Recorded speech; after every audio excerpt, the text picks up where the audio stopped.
Ayan, hi guys! Ngayon, iti-check po natin ulit yung ginawa nating cupcakes sa ating ginawang DIY oven. Yung nagawa po ng DIY oven natin ng magbibideo. Okay. Lapit mo ba, Dave?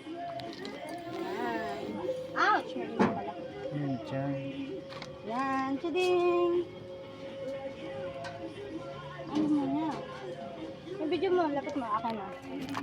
Ayan na guys, ang ating pangalawang, ilang salang ko na ba ito? Basta marami na. Marami na ako nasalang, kinakain na ng mga pamangkin ko. Ayan, pag ganyan mo, luto na yan, ibig sabihin yan. Diba, wala nang dumikit. Pero dito, tingnan mo, ang luto na sa hindi pa, ayan. Diba, may sumabit, ibig sabihin hindi pa masyadong luto. Ipalit mo sila. Ayan, ito luto na yan. Meron pa doon isa, pakikuha ba? Ayan, ipapalit na natin guys. Uy.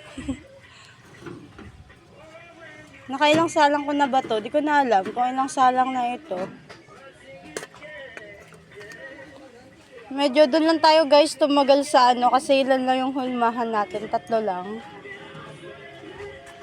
Yan, ibababa ko na ito guys at magsasalang tayo ng panibago. Ayan, thank you. Yan, sasaraduhan na natin para makukulog na siya ulit. Yan, kulang na lang ito mas ng lock. Diba? Pero kahit wag na lock siguro, ganun-ganun na lang, no? Ayan. Diba? Sabi sa'yo saan yung mas maganda? Dahil mo doon, ba't yung manila pa? Wala pa, mainit pa Kumalawak sa gitna. Huwag dyan. Ayan. Aray, mainit.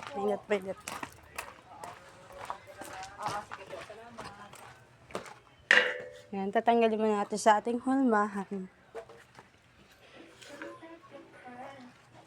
Ayan guys, ayan po, thank you.